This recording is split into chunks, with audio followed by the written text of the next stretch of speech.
किसी स्थान पर संतों की एक सभा चल रही थी। किसी ने एक घड़े में गंगा जल भरकर वहां रखवा दिया ताकि संतजन को जब प्यास लगे तो वह गंगा जल पी सकें। संतों की उस सभा के बाहर एक व्यक्ति खड़ा था।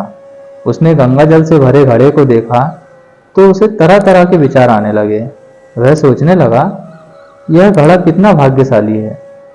एक तो इसमें किसी तालाब पोखर का नहीं बल्कि गंगा जल भरा हुआ है, और दूसरा, यह संतों के काम आएगा। इसको संतों का स्पर्श मिलेगा, उनकी सेवा का अवसर मिलेगा। ऐसी किस्मत तो किसी किसी की ही होती है।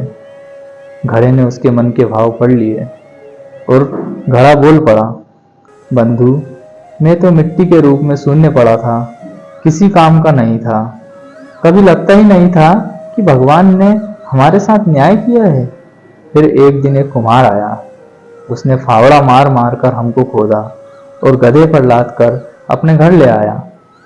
वहां ले जाकर उसने हमको रोंदा, फिर पानी डालकर गूंथा, चाक पर चढ़ाकर तेजी से घुमाया, फिर गला काटा, फिर थापी मार मार कर बराबर किया। बात यही नहीं रुकी। उसके बाद आवे के अंदर आग में झोंक दिया जलने के लिए। इतने कष्ट सहकर बाहर निकला तो गधे पर लाद कर उसने मुझे बाजार में भेज दिया। वहां भी लोग ठोक ठोक कर देख रहे थे कि घड़ा ठीक है या नहीं। ठोकने पीटने के बाद मेरी कीमत भी तो लगाई गई क्या, बस 20 से 30 रुपया। मैं तो पल पल यही सोचता रहा कि हे ईश्वर, सारे अन्याय मेरे साथ ही करना था क्या। रोज एक नया कष्ट, एक नई पीड़ा देते हो। मेरे साथ बस अन्याय ही अन्याय होना लिखा है। भगवान ने कृपा करने की भी योजना बनाई है, यह बात तो मुझे मालूम पड़ती ही नहीं थी। किसी सज्जन ने मुझे खरीद लिया और मुझ में गंगाजल भरकर संतों की सभा में भेज दिया। तब मुझे आभास हुआ कि कुम्हार का वह फावड़ा चलाना भगवान की कृपा थी, उसका गूंथा जाना भी भगवान की कृपा थी, आग में जलाना भी भगवान की कृपा थी, और बाजार में लोगों के द्वारा ठोके जाना भी भगवान की कृपा थी। अब मालूम पड़ा कि सब भगवान की ही कृपा थी। दोस्तों, परिस्थितियां हमें तोड़ देती हैं, विचलित कर देती हैं, इतनी विचलित कि भगवान के अस्तित्व पर भी प्रश्न उठाने लगते हैं हम। क्यों हम सब में इतनी शक्ति नहीं होती कि ईश्वर की लीला को समझने की, भविष्य में क्या होने वाला है उसे देखने की। इसी नादानी में हम ईश्वर द्वारा कृपा करने से पूर्व की जा रही तैयारी को समझ नहीं पाते।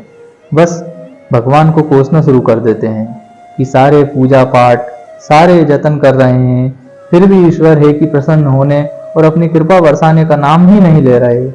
पर हृदय से और शांत मन से सोचने का प्रयास कीजिए, क्या सचमुच ऐसा है, या फिर हम ईश्वर के विधान को समझ ही नहीं पा रहे। आप अपनी गाड़ी किसी ऐसे व्यक्ति को चलाने को नहीं देते जिसे अच्छे से ड्राइविंग ना आती हो। फिर ईश्वर अपनी कृपा उस व्यक्ति को कैसे सौंप सकते हैं जो अभी मन से पूरा पक्का ही ना हुआ हो। कोई साधारण प्रसाद नहीं है, मन में संतत्व का भाव लाना होता है। ईश्वर द्वारा ली जा रही परीक्षा की घड़ी में भी हम सत्य और न्याय के पथ से विचलित नहीं होते तो ईश्वर की अनुकंपा जरूर होती है। किसी के साथ देर तो किसी के साथ सवेर। यह सब पूर्व जन्मों के कर्मों से भी तय होता है कि ईश्वर की कृपा दृष्टि में कितना समय लगना है। घड़े की तरह परीक्षा की अवधि में जो सत्य पथ पर टिका रहता है वह अपना जीवन सफल कर लेता है। दोस्तों, अगर आपको यह कहानी अच्छी लगी है तो हमें कमेंट के माध्यम से ज़रूर बताएं, और अधिक से अधिक लोगों तक इसको पहुंचाने के लिए इसको शेयर करें, और चैनल को सब्सक्राइब और वीडियो को लाइक करना ना भूलें।